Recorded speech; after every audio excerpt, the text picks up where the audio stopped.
Some stories are scary because they have monsters. Some are terrifying because they don't. Tonight, you're not listening to ghost stories. You're listening to real events that actually happened to real people. No jump scares. No background music tricks. Just truth. Lock your doors. Turn off the lights. And remember, once you hear these stories, you can't unhear them. Welcome to Hidden Truth Diaries. It started as a normal night. Emily and her husband Mark had just moved into a quiet suburban house in Ohio. No history. No previous owners with stories. Just a good neighborhood and cheap rent. Their 6-month-old daughter Lily slept in the nursery upstairs. At exactly 2:14 a.m., Emily woke up. Not because of a sound. Not because of a nightmare. She woke up because she heard her own voice. Coming from the baby monitor. The monitor crackled softly, then she heard it clearly. "Emily, come upstairs." She froze. Because she hadn't spoken. Mark was asleep beside her. The baby monitor sat on the nightstand, glowing faint green. Then the voice spoke again. "She's awake." Emily whispered to Mark, "Did you say something?" Mark groaned. "No, what?" The monitor clicked again. This time the voice was different. Low, slow, close. "Why aren't you coming?" Emily grabbed the monitor and turned the volume all the way down. Silence. Her heart was pounding so hard she thought she might pass out. Mark sat up. "Okay, that's not normal." They checked the nursery. Lily was asleep. Peaceful. Breathing. No signs of anyone being there. They blamed interference. Baby monitors can pick up radio signals, right? They went back to bed. That was their first mistake. 2:14 a.m. Again. This time the monitor didn't wake Emily. The laughter did. A soft giggle. Not a baby's laugh. An adult trying to sound like one. "She likes me," Emily screamed. Mark jumped out of bed and ran upstairs. Emily followed, holding a baseball bat. The nursery door was open. They always kept it closed. Lily was crying now. Real crying. The baby monitor was on the floor. Smashed, but the sound was still coming. From inside the room? Not the monitor. A whisper drifted through the darkness. "You shouldn't have ignored me." Mark turned on the lights. Nothing. No one. No windows open. No hiding place. They packed bags that night and went to Mark's parents. They never slept in that house again. The police discovery. Police checked the house the next day. No forced entry. No fingerprints. No signs of tampering. But when an officer checked the attic, he found a sleeping bag, food wrappers, empty water bottles, and a cheap handheld radio. Someone had been living above their ceiling, listening, learning Emily's voice, waiting. The case was never solved. And the scariest part? The baby monitor recordings? Police confirmed. The voice was not broadcast interference. It came from inside the house. In 2014, Tokyo businessman Kenji Sato worked late hours in a 14-floor office building. One night at 11:47 p.m., security cameras recorded him entering the elevator alone. He pressed floor 1. The doors closed. But the elevator didn't move. Instead, the doors reopened. No one was there. Kenji frowned and stepped back inside. This time, the doors closed and the elevator began descending. At floor 10, it stopped. The doors opened. Again. No one. Kenji sighed, annoyed. Then he stepped back. The doors began to close. But just before they shut, a hand appeared. Pale. Thin. Wrong. The doors reopened fully. The elevator was empty. Kenji stared. Security footage shows him hesitating, then stepping back inside. That was the last time he was seen alive. What security found? The elevator never reached floor 1. It stopped at floor 2. The doors opened, and Kenji wasn't there. No alarms. No emergency calls. No blood. No body. They searched the entire building. Nothing. Then they reviewed the footage frame by frame. At floor 10, behind the elevator doors, for 3 frames, there was a face. Not human. Watching. Kenji's body was found 6 months later, inside the elevator shaft, between floors. The medical examiner couldn't explain how he ended up there, or why his face was frozen in terror. When police reviewed the elevator footage again, they noticed something chilling. At 11:49 p.m., 2 minutes after Kenji entered the elevator, the camera inside the cabin briefly glitched. For exactly 7 seconds, the footage turned black. When the image returned, the elevator was empty, but the doors were still closed. The control panel showed no buttons pressed, meaning someone or something had canceled the command mid-ride. The impossible detail. Investigators noticed scratches, deep ones, on the inside of the elevator doors, as if someone had tried to pry them open, with bare hands. The metal was bent outward. Human strength couldn't do that. Maintenance logs showed something even worse. The elevator never stopped between floors that night. So how did Kenji end up inside the shaft? And why was the emergency phone untouched? The last audio. The elevator had a microphone for emergencies. Most buildings never check it. This one did. At 11:50 p.m., audio recorded breathing. Heavy, panicked, then a whisper. It followed me in. Then silence. The case was quietly closed. Official cause, mechanical malfunction. Unofficial belief among staff. The building was sealed 6 months later. Workers refused to enter the elevator alone. In 2008, Daniel Morris, a 22-year-old university student from Manchester, received a call at 3:03 a.m. Unknown number. He ignored it. The phone rang again. And again. Finally irritated, Daniel answered. Hello? Static. Then a voice. His own. Daniel, listen to me. You're running out of time. Daniel laughed nervously. Very funny. Who is this? The voice sounded terrified. I don't have much time. Don't leave your room tomorrow. Daniel sat up. Why? Silence. Then the voice whispered, because you won't make it back. The call ended. The call log. Daniel checked his phone. No number. No missed calls. No outgoing calls. Nothing. He chalked it up to a prank. But something bothered him. The voice wasn't just similar. It was identical. Same breathing pattern. Same stutter. Same accent. Day 1. Daniel stayed home. Nothing happened. No accident. No danger. He relaxed. That night at 3:03 a.m., the phone rang again. Same static. Same voice. You stayed in. Good. But that only bought you one day. Daniel's hands were shaking. Who are you?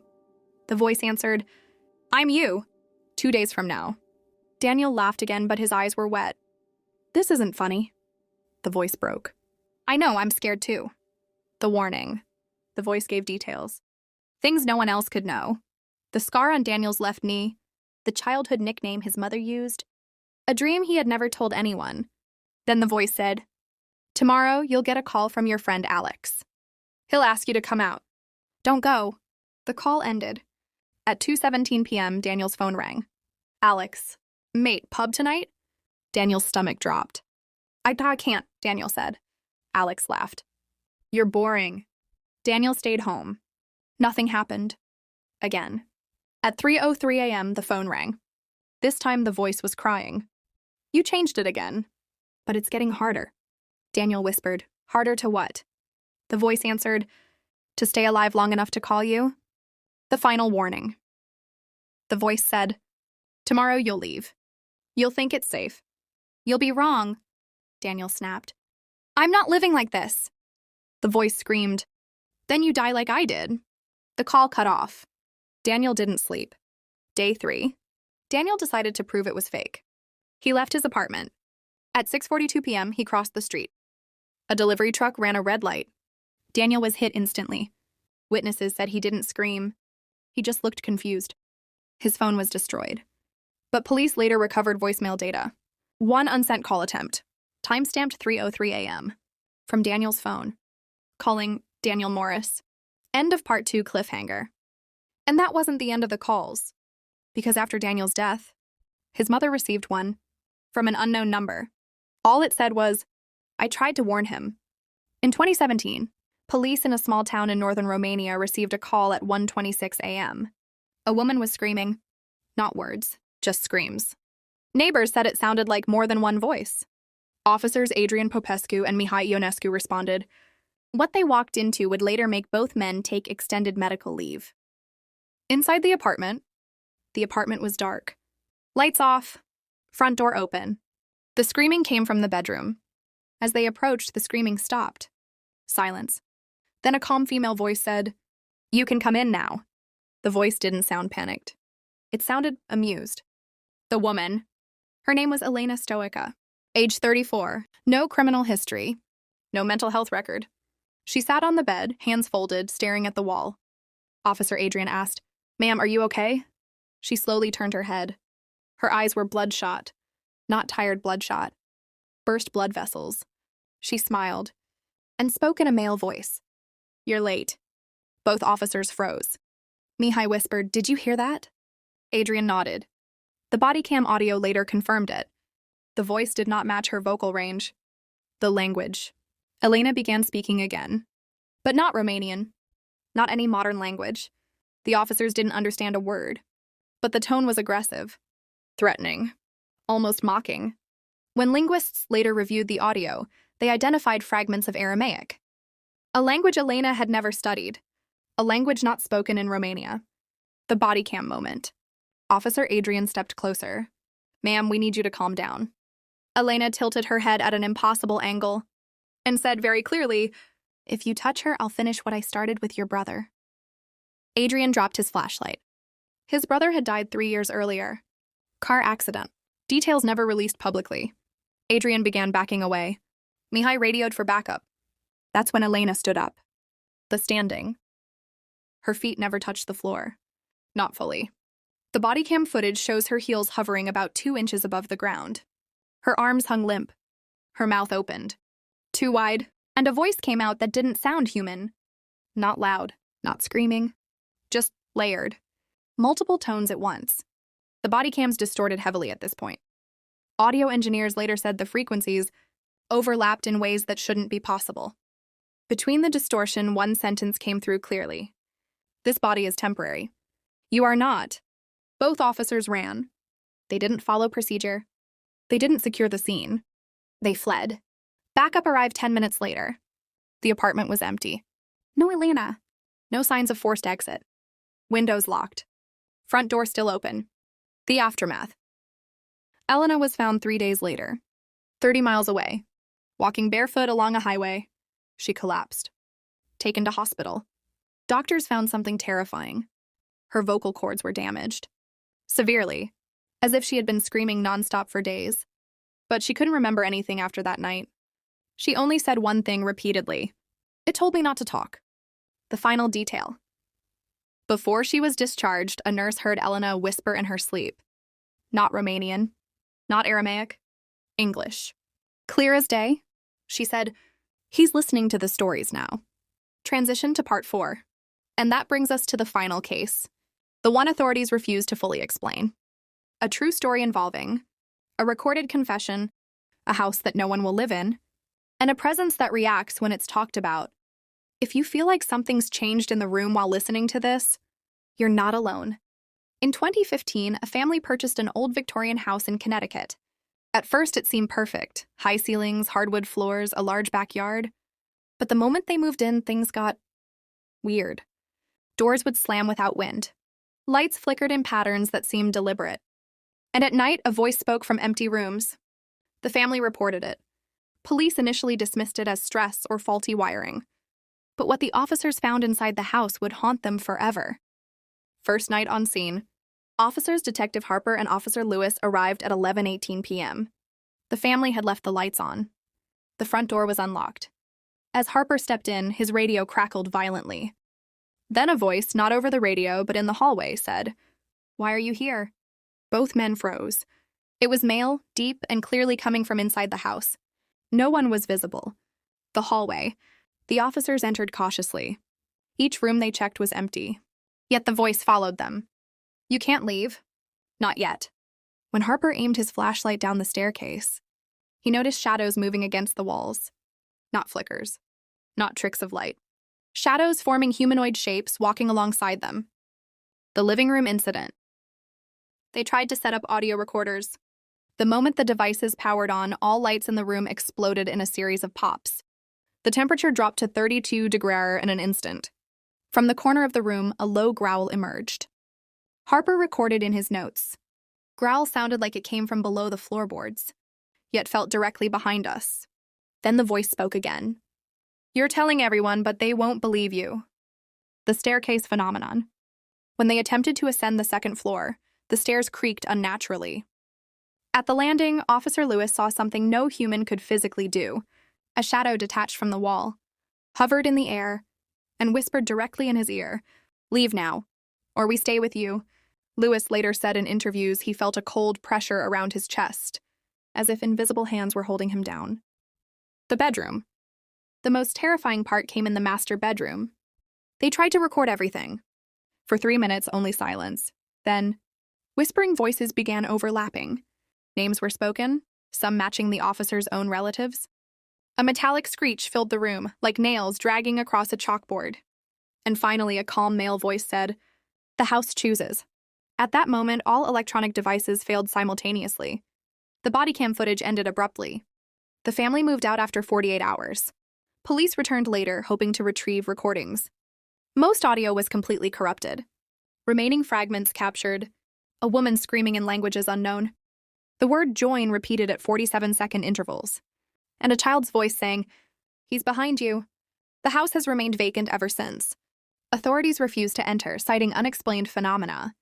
Harper later said in a private interview, "I've investigated dozens of haunted calls, but that house, it reacts. It knows we're talking about it." The warning. The most unsettling detail? Whenever journalists tried to cover the story, devices failed near the house. Cameras malfunctioned. Audio recorders caught nothing but static. Some investigators reported feeling watched from inside vehicles parked outside, despite no one being near. The official file on the case remains sealed. Unconfirmed reports say that neighbors sometimes hear whispering at night, repeating the phrase, "Do not tell." If you've been following closely, you've already heard the terrifying events. The voice from the baby monitor, the phone call from the future, the woman speaking languages she couldn't know, the house that reacts to attention. Now it's time to close the door on these stories. But not before we look at the final truths, the evidence and the warnings that remain. Because some stories don't end, they linger. Reflection on the stories. Story 1, the baby monitor. Emily and Mark's house seemed normal. Then, a voice not their own called Emily's name. Investigation revealed someone living in the attic, recording and listening. The intruder was never caught, leaving the family in perpetual fear. Key takeaway: danger can hide in plain sight. Sometimes the scariest things are already inside your home. Story 2, the phone call from the future. Daniel Morris received calls from his own number days before he died. Each call predicted events exactly as they would happen. Ignoring the warnings didn't change the outcome. Evidence includes phone logs, timestamps, and police records confirming the events. Key takeaway: time isn't always linear. Some warnings are impossible to escape. Story 3, the woman in the talking house.